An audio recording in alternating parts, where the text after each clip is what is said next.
In the next 60 minutes here on Newsnight, 29 civil society organizations pile pressure on President Akufo-Addo to sack GMPC board chairman Freddie Blay and CEO Opoku Dankwa from office following revelations Ghana's interest in some of its oil fields have been offered to a South African company. We demand the immediate removal of GMPC CEO Opoku Dankwa and the board chairman Freddie W. Blay from their respective positions, as they have become a threat to Ghana's interest in the petroleum sector. Well, the energy minister has flagged the transaction, demanding that Freddie Blay withdraws his offer to the South African petroleum giant. We have details of that. Also tonight, headmaster of Benkum SHS interdicted as disciplinary committee begins investigations into allegations of sexual abuse of 15 female students. Details as we delve deeper into what is accounting for the frequent occurrence of these sexual abuses, especially in our senior high schools. Also, 2 babies die in Savannah Regional Hospital after power was disconnected to the facility over unpaid electricity bills. Authorities at the hospital say the action by NEDCO is not only condemnable but a crime. They have caused a serious crime that they need to be taken on. We have business. And Ghana's program with IMF to be reviewed every 6 months before additional disbursements are made. And in sports, former Ballon d'Or winner and German legend Lothar Matthäus buys majority shares in Ghana Premier League side, the Accra Lions. Do well to join us with your thoughts and comments via WhatsApp 055-1111-997. You're watching live on our social media platforms. You can leave your comments there also with the hashtag Newsnight. I am Emefa. Apawu. Tonight, we are learning that the headmaster of Benkum Senior High School, Emmanuel Nyako, has been interdicted by the Eastern Regional Education Director as a disciplinary committee commences investigations into allegations of sexual abuse cases involving up to 15 female students, and that's the last count so far. Well, this came to light after the headmaster decided to facilitate the transfer of some teachers he suspects to be engaged in similar acts on campus. Well, the resistance of the transfers led to the blowing of the cover of the headmaster, whom we were told was subsequently arrested. Let's get some more details on this latest development. Thankfully, we've been joined on the phone by the Deputy Public Relations Officer of the Ministry of Education, Yaw Opoku. Thank you so much for joining us tonight here on Newsnight. So what is the ministry learning about the Benkum situation?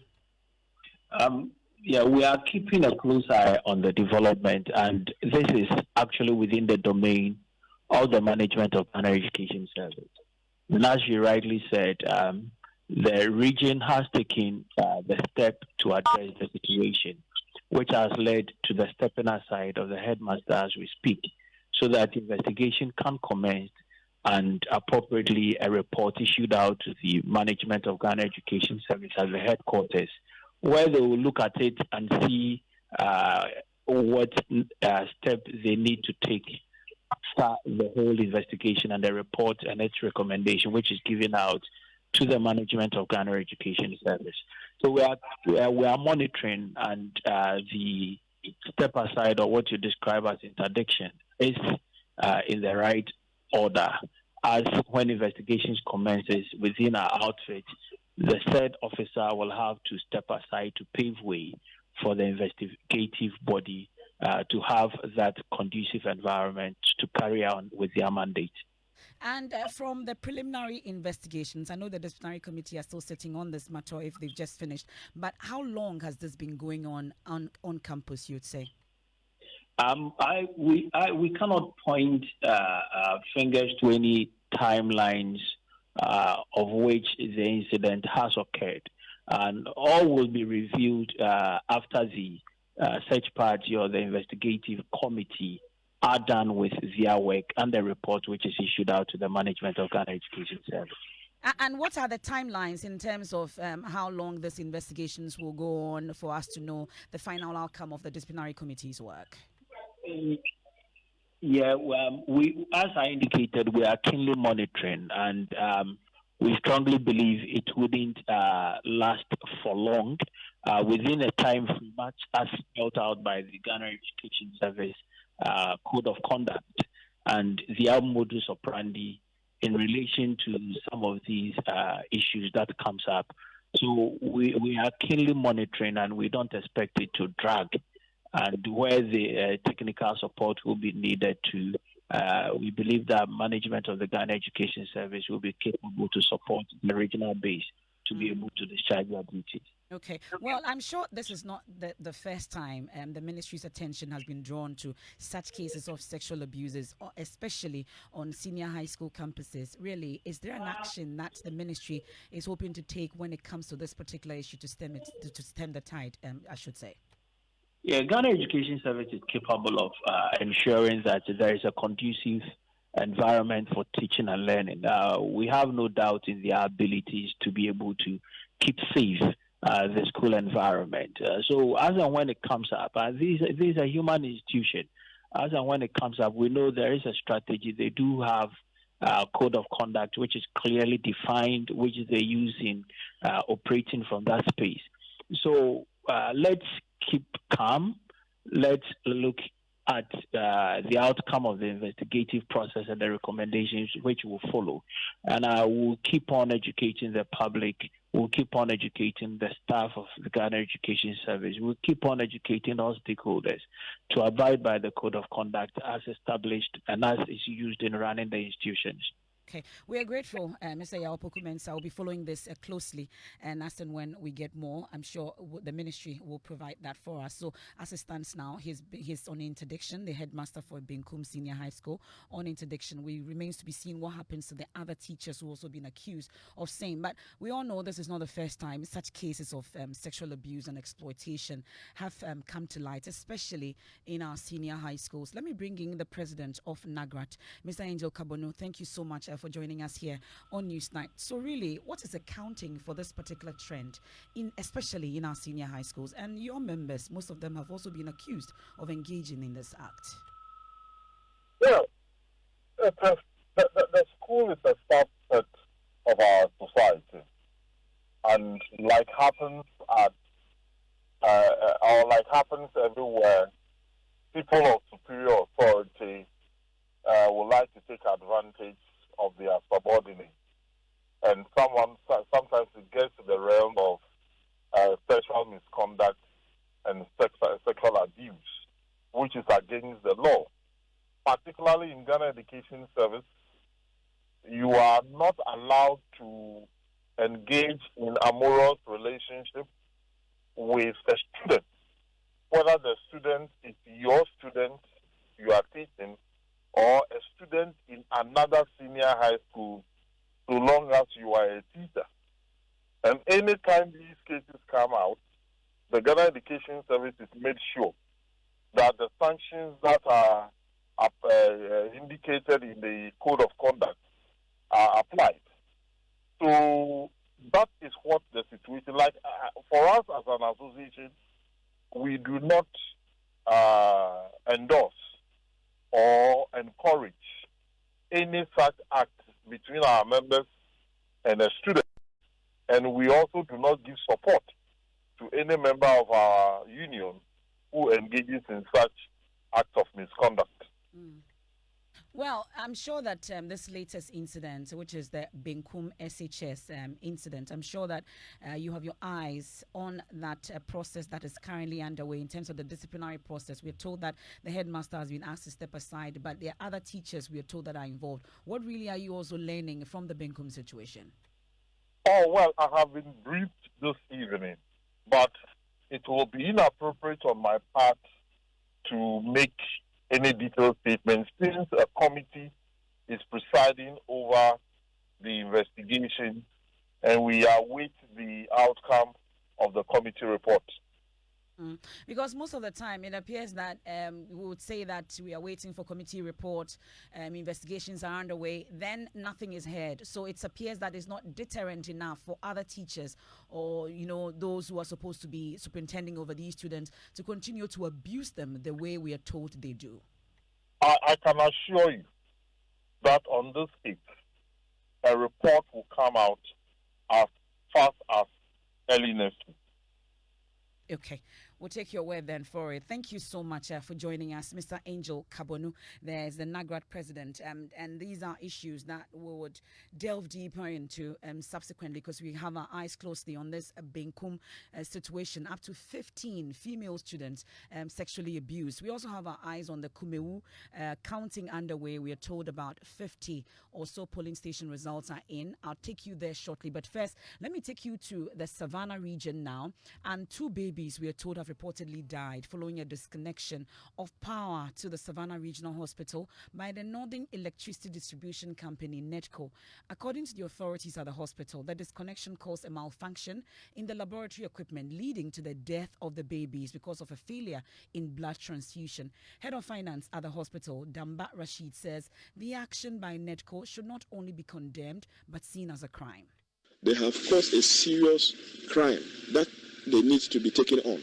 Why will you climb the pool and drop the lines to just more or less like sound as if we cannot use our plant to use in the facility? This is a hospital crying out loud, a hospital that is serving a whole regional capital. And this hospital, it is not today hospital. For the whole of this Savannah region, this hospital happens to be the first hospital ever. And you just stand on the fact that there's an acute debt to disconnect the facility. I think it was not too good. And let's all try to criticize this thing, and it ought not to happen again. But for the death of the kids, we couldn't do otherwise, because the laboratory was not functioning. They have disconnected the laboratory. Which doctor today will attend to a client who have come in the name of emergency and wouldn't pick investigations from the lab? So today they are making us to understand that the lab was not an agent point of view. Get a point? So my pain is that they couldn't transfuse blood to these little kids because the place has been disconnected, and they've made the facility helpless, that we cannot use our plant to power in order to respond to this emergency situation. Well, the manager of corporate communications at NEDCO, Maxwell Kotoka, maintains that disconnection was necessary because the hospital owed about 4.8 million since 2013, it says. NEDCO was compelled, due to circumstances beyond its control, to cut power to the Ann Hospital in Damongo. They owed 4.8 million Ghana cedis. And we are quick to say that, it's a medical facility, human lives are at stake. Yes, human lives may be at stake. But if we do not take steps to collect these monies from various debtors, we will get to a point where the power will not be available at all. And so on that occasion, it will not be only Ann's Hospital that will be affected. All other hospitals will be affected. So on that occasion, we will now be talking not only of 1 or 2 lives at Ann's Hospital, but all lives at all other hospitals. And so it's important to posit this conversation in the proper context. Having said that, let me quickly issue this disclaimer. For now, we are all assuming that the claim of the hospital is sacrosanct, truthful, and beyond question.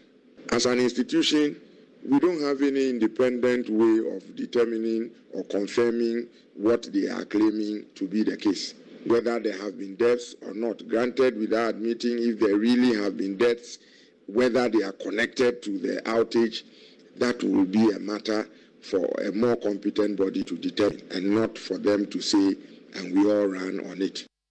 Well, let me bring in Rashid Damba. Thankfully, he's the head of finance at the Savannah Regional Hospital. Joins us on the line. We are grateful for your time here on Newsnight. So, listening to NEDCO, a number of issues they raised, but we'll get into it. But is it the case that before the power was disconnected, the hospital was not notified?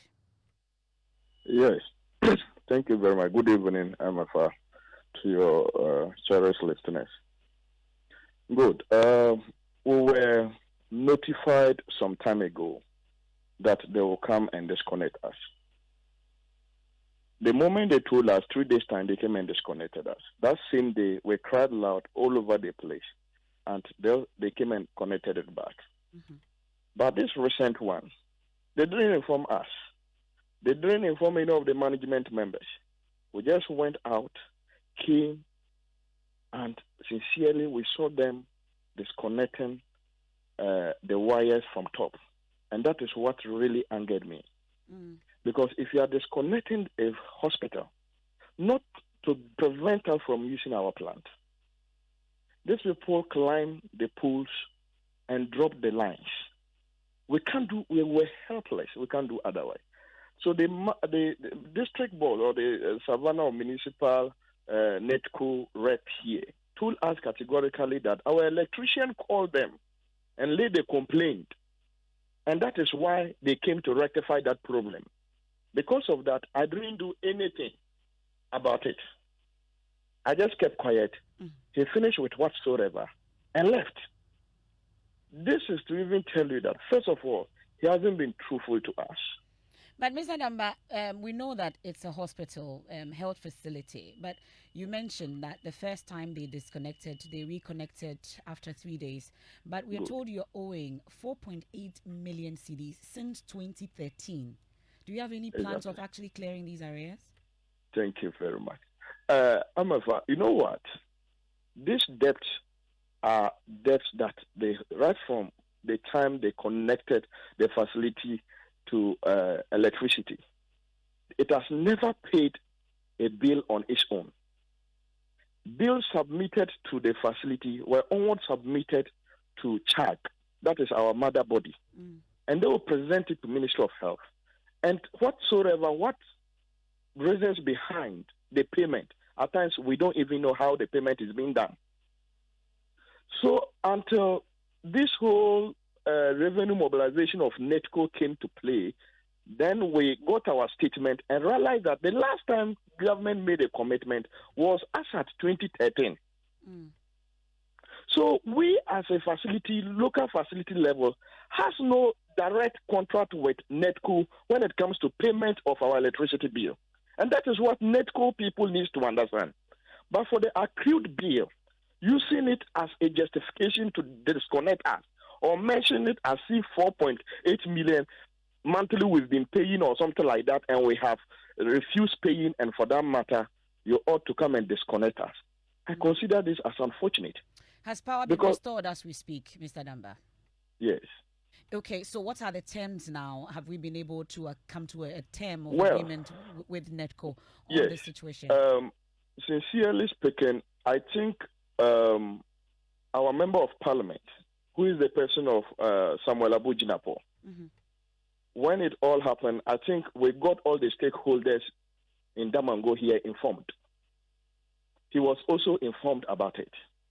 It was yesterday we were told by the minister, the Savannah Regional Minister, that our MP have given a bit of payment to that effect. Of how much? That one was undisclosed amount. Okay.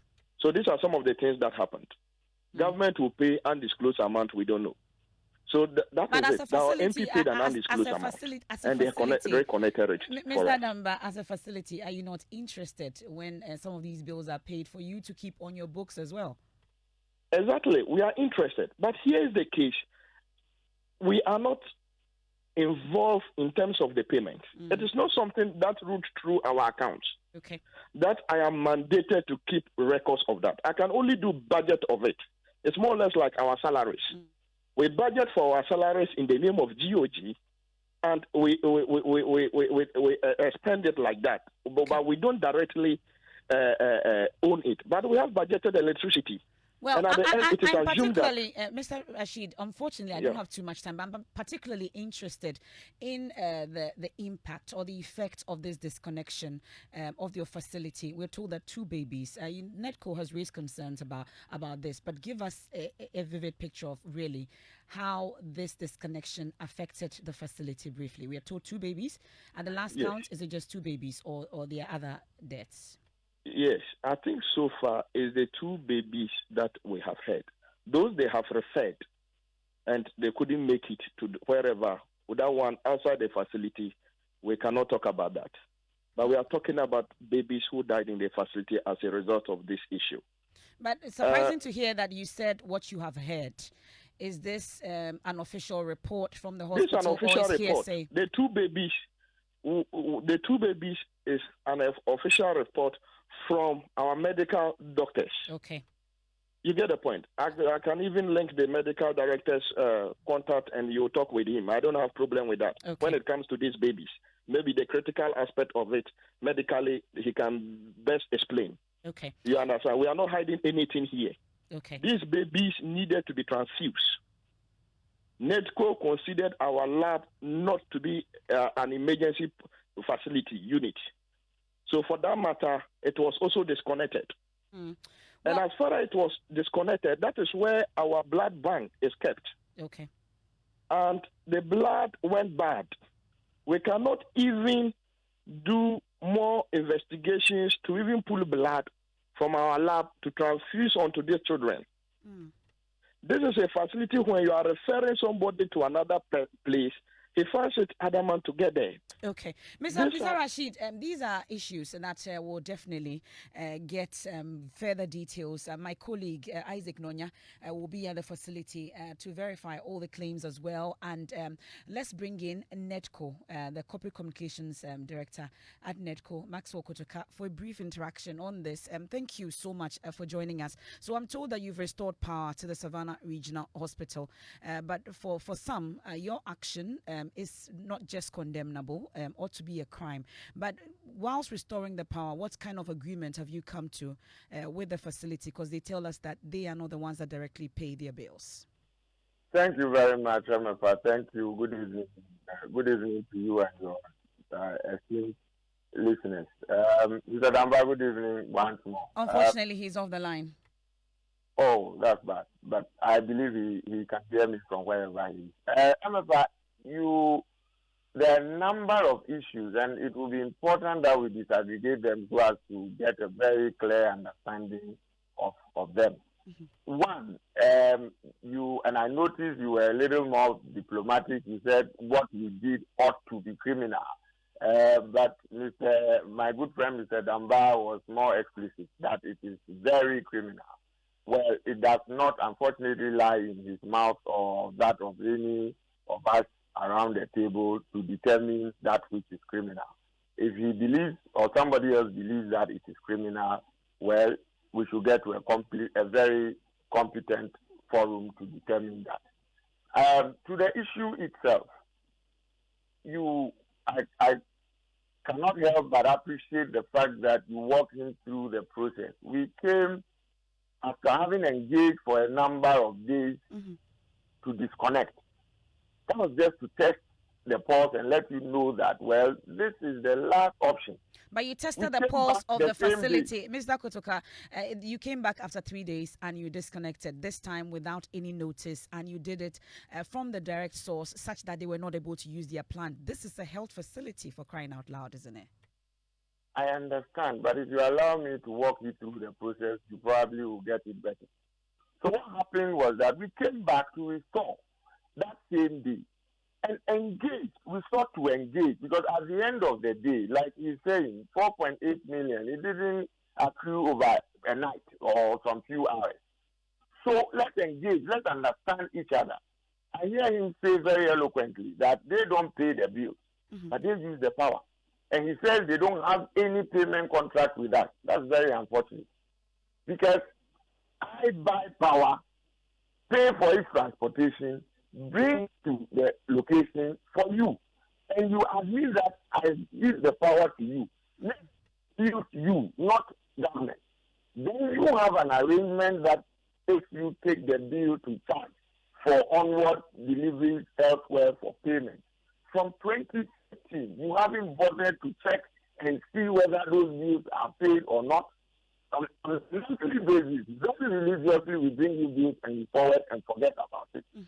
Then we are embarking on this exercise. We come to you. We want to do this. This is how much is standing in your name. Okay. Do something about it. And for the record, it is not St. Anne's. St. Anne's is not the only hospital that we have had to deal with. But we are told that Mr. Kotoka, we are told that the MP has intervened. Really, going forward, what is going to happen in terms of payment of the debt of this particular hospital? I didn't hear from the I'm beginning. saying that I'm saying that we're told the MP intervened, and the processes are also underway for the Health Ministry to redeem this particular debt that they owe you. So going forward, what is going to happen? Briefly, Mr. Kotoka. Obviously, going forward, and that's why I want Mr. Adama to calm down and understand that we need cool head to find our way around this quandary. Truth is that we have demonstrated goodwill and the readiness to collaborate with them. Okay. That is why they paid only 30,000 cedis out of the 4.8 million, and we still have the who paid that 30,000? Well, it was paid in the name of the hospital, and so it was the regional minister who mobilized that. I think from the MP. I don't know whether the other sources, but it was under the auspices of the regional. Okay. Well, we'll definitely follow this up, and then we'll bring you more. Thank you so much, Mr. Kotoka. He's the communications manager for NETCO. Would get to Kumawo now as your election headquarters.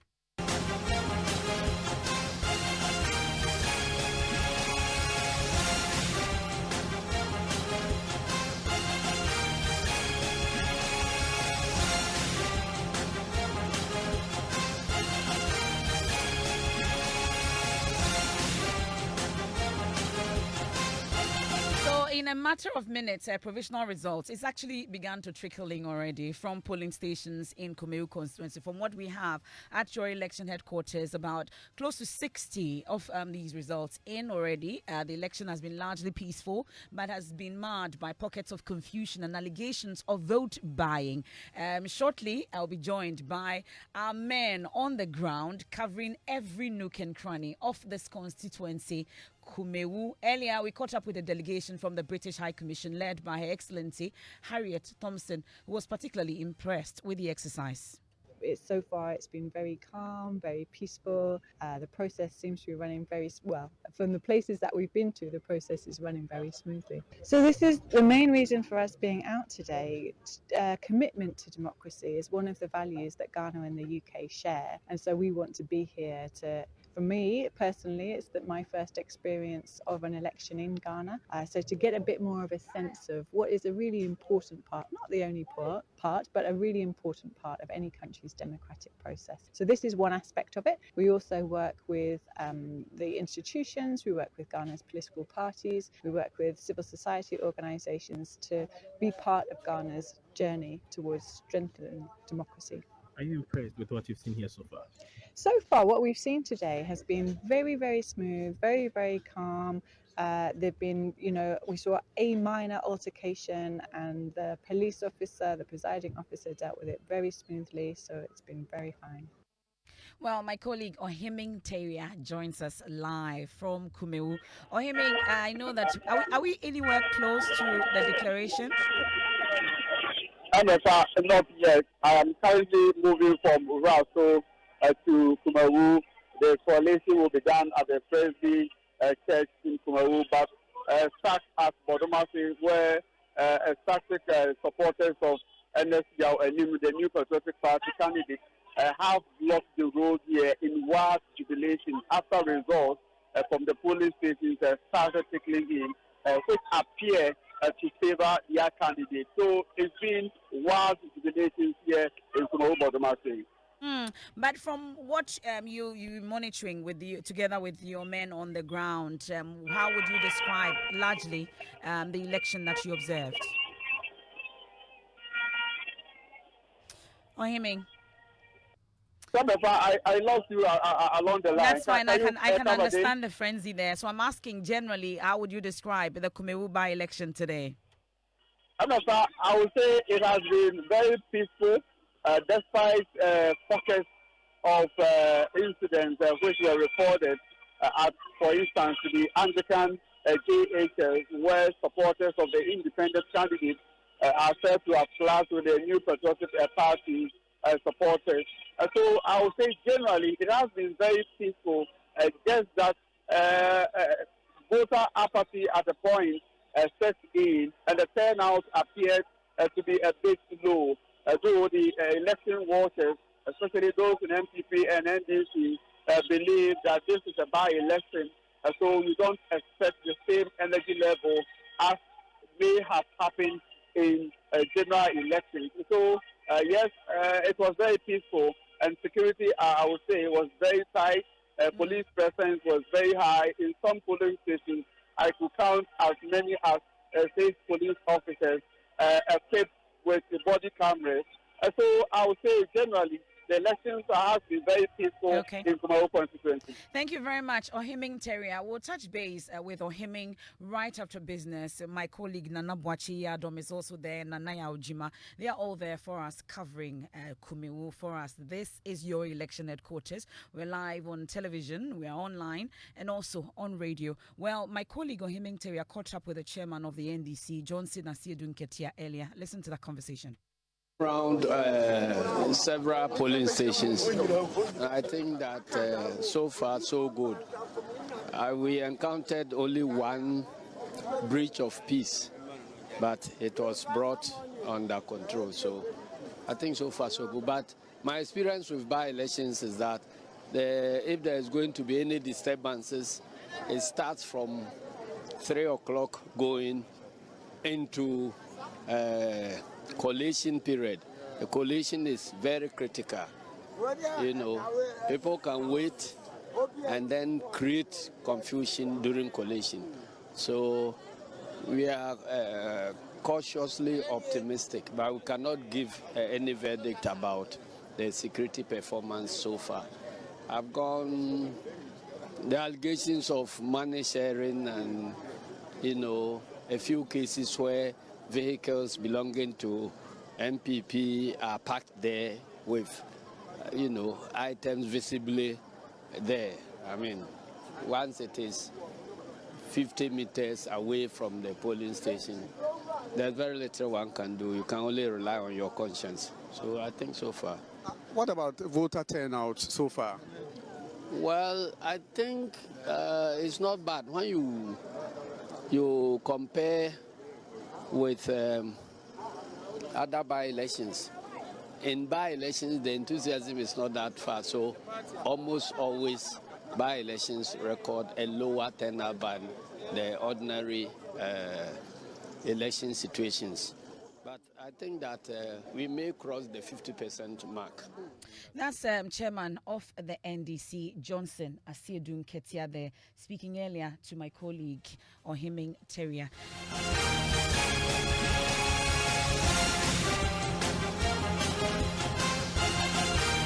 We'll return to Kumawo shortly, but it's time now for business. George. Interesting development, and I'll see whether we can have any election devoid of any incident. I mean, 0% and all those things. There's the dynamics play here. I mean, being a stronghold of a ruling party and all those things. But especially when the or if it's a swing, if it was a swing, I mean, and then all those things, the dynamics might have been different. Yeah, we'll see. Interesting. Well, Ghana's program with the IMF to be reviewed every 6 months before additional disbursement. We have more from the country representative of the IMF. And producers and importers of some beverage and fruit juices increase prices in line with the recent taxes implemented by government. The business news on Newsnight is brought to you by MTN Business. Welcome to the new world of business. Allianz Life and Ghana Pay. Welcome back to Business on Newsnight. Let's now settle for the details. And Ghana's program with the IMF is expected to undergo review by the fund every 6 months before additional disbursements are made to government. Resident representative of the IMF, Dr. Lindro Medina, who disclosed this, says this is to ensure that the program stays on course and necessary conditions are met by government. He's been speaking on a yet-to-be-aired interview on PM Express Business Edition this Thursday. Implementation has essentially started actually when we were discussing the program that could be supported by the IMF. And we see already some results. For example, inflation came down from 54% in December last year to 41% in April this year. In terms of the milestones and the timeline, A program is designed to have a review every 6 months. This means that every 6 months we are expected to go to the executive board for approval of the review, and then a disbursement can be made. So in terms of the next steps, we are really looking forward to completing the first review, and that is expected to be completed, which means be taken to the board for approval in November of this year. So does it mean that the program took off when the board approved Ghana's program, or the program took off when the disbursement was made? So if you are doing in terms of the calculation wise, that should be the test. I hope I'm not mixing the jargons here. The test date or for it to be calculated going forward. In terms of the formality, in a nutshell, I would say discussions with authorities, reaching staff level agreement. Okay. Getting the conditions that are needed from staff level agreement to take the program to the board. That's the official approval. Resident representative of the IMF, Dr. Lindro Medina, is speaking on a yet-to-be-aired interview on PM Express Business Edition this Thursday at 9 p.m.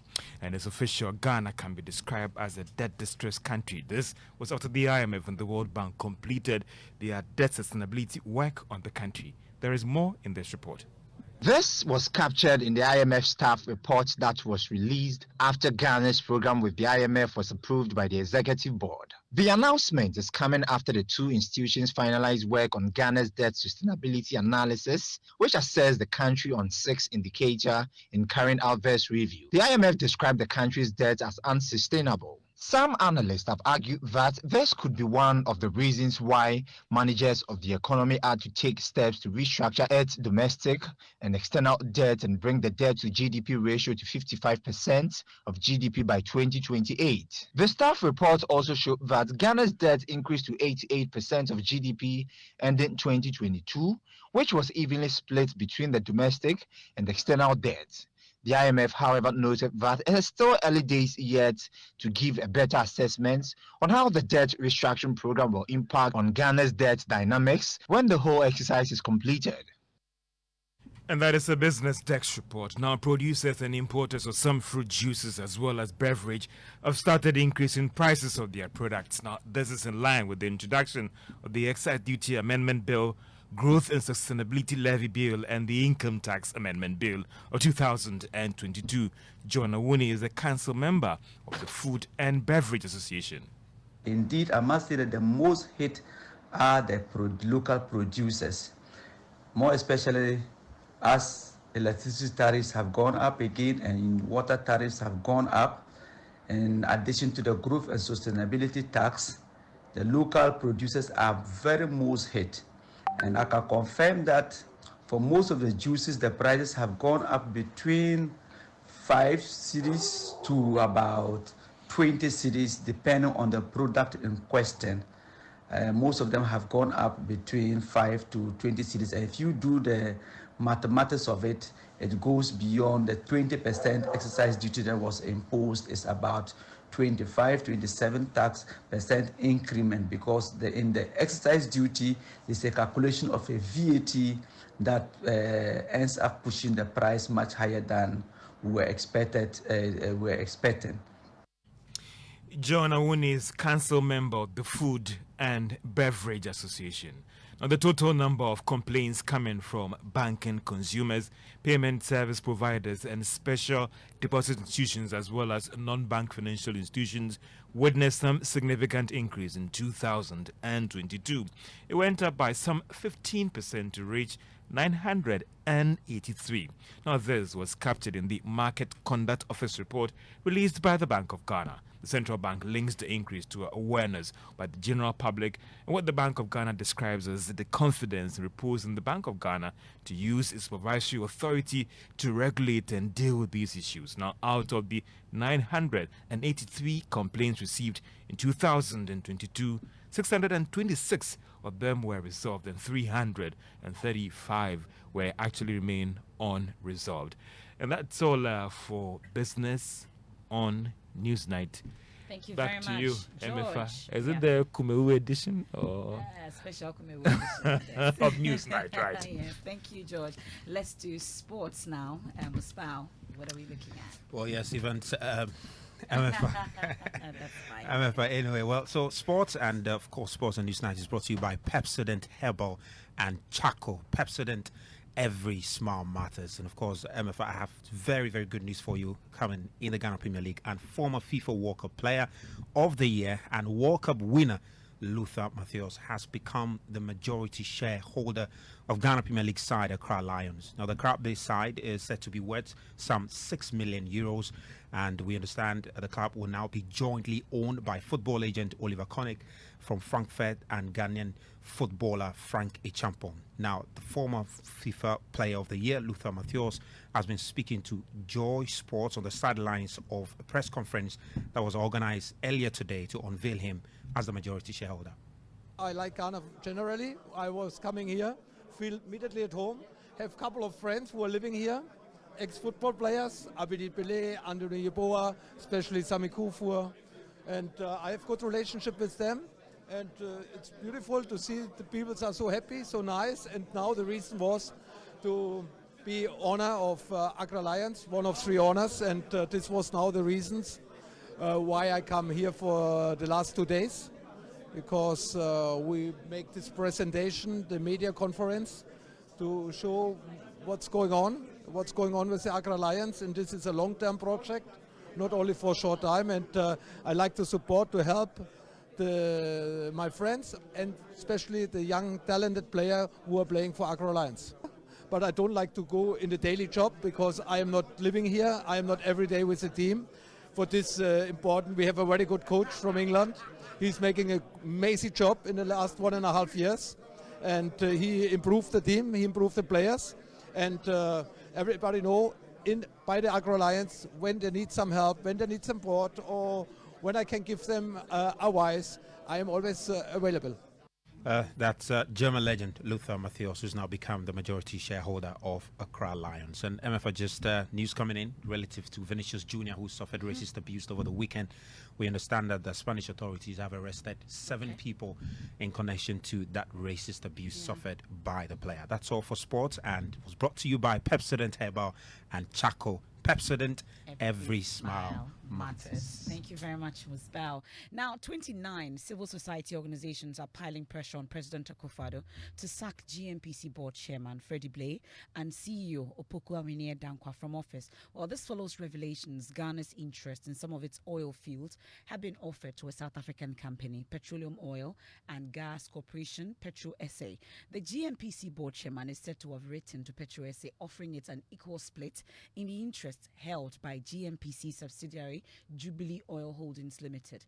Dr. Prempe insists this move is not in the interest of Ghana, as the nation will lose revenue. He's therefore asking Mr. Freddie Blay to withdraw the offer immediately. Joseph Akable is with our energy desk. He joins us via Zoom with details of this as he's been monitoring it.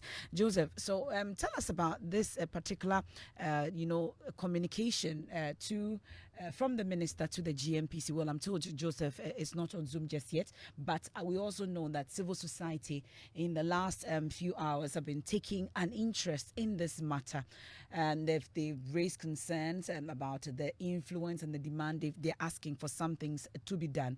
We can hear excerpts of that press conference that was held today. Even though AKE has sold their interest in Ghana, they are scheming to stay on the Pecan development through surrogates and Ghanaian collaborators across segments of our society to amass ridiculous benefits from the Pecan field development. AKE Energy purchased an FPSO for $35 million. In their plan of development submitted to the government, AKE's previous owners intended to build Ghana $1.7 billion for the FPSO. We admit that the Energy Ministry has raised a preliminary objection to the cost of the FPSO, but there is no proposal on how much the ministry considers fair value for the FPSO. 2. Originally, a tanker called ST Polar Alaska, manufactured 36 years ago, was converted into an FPSO 14 years ago. Now, typically, FPSOs have an average payback period of 5 to 7 years, varying based on size and configuration. The lease period for rented option is commonly 10 years. Technocrats have expressed concern about the FPSO's age and have recommended caution, but there is political pressure to proceed with the deal. We are monitoring this keenly and demand transparency on the judgment of the ministry before the approval is granted. Well, so that's the CSOs represented. We are told 29 of them, and they are demanding the sacking of the board chairman of GMPC, Mr. Freddie Blay, who's also the former chairman of the NPP. They are also asking for the removal of the GMPC CEO, Dr. Opoku Awiniye. No, he's the CEO, Opoku Awiniye Dankwa. He's not a doctor. And they are asking for his removal as well, and as well as board chairman Freddie Blay's removal. We've been speaking about this particular letter from the minister to the GMPC board chairman, raising concerns about this particular interest that we are going to let Petro SA benefit from. There are concerns that the minister has raised, and that letter has been copied to the secretary of the president and all the relevant authorities, notified about it. Well, we are yet to hear from the GMPC on this matters. There's also been talk about the possible sale of an FPSO previously owned by Eka Energy to Ghana, and the concerns that has also been raised by these, CSOs on it. We can listen to them on this particular issue. We demand the immediate removal of GMPC CEO Opoku Awiniye Dankwa and the board chairman Freddie W. Blay from their respective positions, as they have become a threat to Ghana's interest in the petroleum sector. 6. Additionally, we demand the immediate transfer of JOHL and all its assets from Cayman Island and other jurisdictions to GMPC. 7. We demand immediate disclosure of the Eke plan of development from the Petroleum Commission and the government. To conclude, we firmly believe that a country micromanaged by the IMF cannot be seen to engage in fiscal recklessness that undermines its recovery. In these difficult times, the nation needs prudent management of its resources to derive the fullest benefits and bring relief to the suffering masses. Furthermore, we encourage citizens to demand accountability on the petroleum sector to ensure that our natural resources benefit all citizens of the nation. Well, so that's the situation with the 29 CSOs and their demands from that press conference that was held today. Let's head back to Kumawo.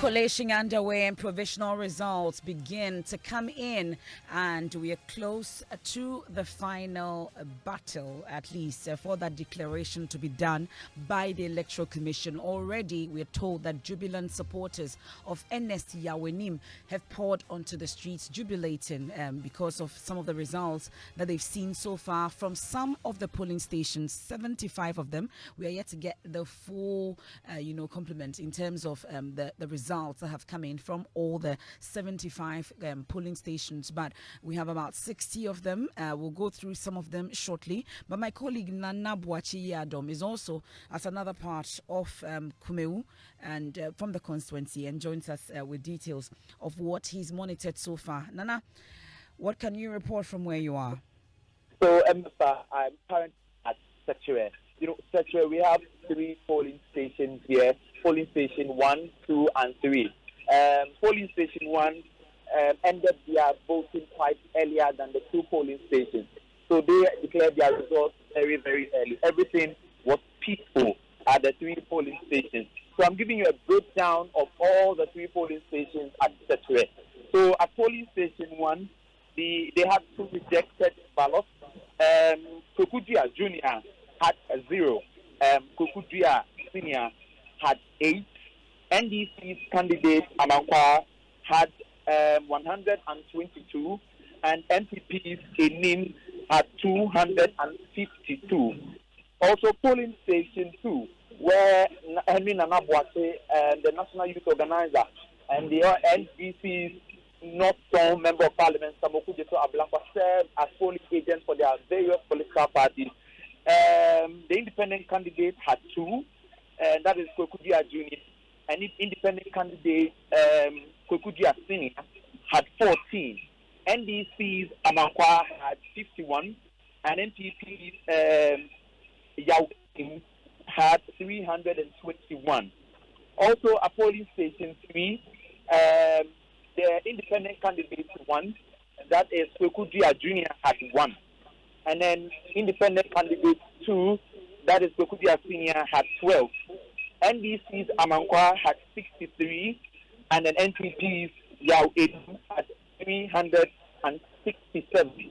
So, Emefa, if you add these numbers together, you can say, as a matter of fact, that the MPP's NS Yawenim won Setre Kumawo, where I am currently. Well, so interesting results there that we're getting from at least the 3 polling stations that you've been to. Is it likely that we are going to get the full results anytime soon? When are we hoping that declaration will be done? Okay, so as I speak to you, we are following the EC's bus. The bus is going to every single polling station here, all the 75 polling stations. It is going to take every ballot from the polling officer to the EC's main office in Kumawo. So we are joining the bus, we are joining the EC's team. We are going to every polling station to get the polling ballot, the ballot itself, and I will be joining them at the EC's main office for the declaration of the entire result. The EC official at Setre assured us of an early declaration. So going forward, we are expecting the entire declaration in no time, and we'll keep you updated. Okay, thank you very much. That's my colleague Nanaya Obuachi. Earlier we heard from a Hemingteria. Nanaya Ojima is also on the ground and will also give us updates shortly. And the EC tells us very soon. And from our experience from the NDC primaries, very soon tend to. But we're hoping that we'll get a result shortly. But my colleague Wapani has some of the results and joins us in studio with it. Let's go through some of them. Yeah, so Methodist JHS Bodomasi 2, NS Yawenim, 215 votes, and Kwesi Amankwa 39. Kwekudia 1, Emefa, as you would prefer to say, 4 votes, and Kwekudia 2, which is the gentleman, the last person on the ballot paper. We have 0 there. Bodomasi Methodist Primary School, NS Yawenim 176, Kwesi Amankwa 24, Kwekudia 1, 7, Kwekudia 2, 0. And then Bodomasi JHS 1. Now we have NS Yawenim 217, Kwesi Amankwa 40, Kwekudia 1, 5, Kwekudia 2, 0. Bodomasi LA2 Primary, NS Yawenim 269, Kwesi Amankwa, beg your pardon, who's running for the NDC, 765. Kwekudia 1, he got 6 votes. Kwekudia 2 got 0. Now, in that particular one, first time we are seeing rejected 7. Total vote cast at that place was 347. Okay. Well, some of the results that we have from Kumawo. And we are hoping that the Electoral Commission would declare the results shortly. We are told that it will not go late into the night.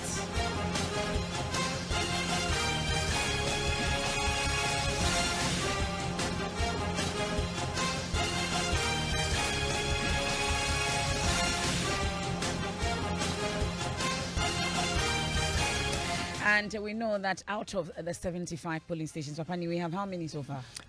What we know from our reporter, 64. Okay. 64, yes. And MPP seems to be at lead with 13,445 votes. NDC coming in with 2,995. And then independent candidate, Kwekudia 1, 2,199. Independent candidate 2, Kwekudia 2, 58. Okay, so that's the provisional results that we are getting from Kumawo, and we await that final result from the Electoral Commission. So as it stands now, the NPP's candidate NSC our name in the lead, clear lead, and NDC's candidate Kwesi Amankwa following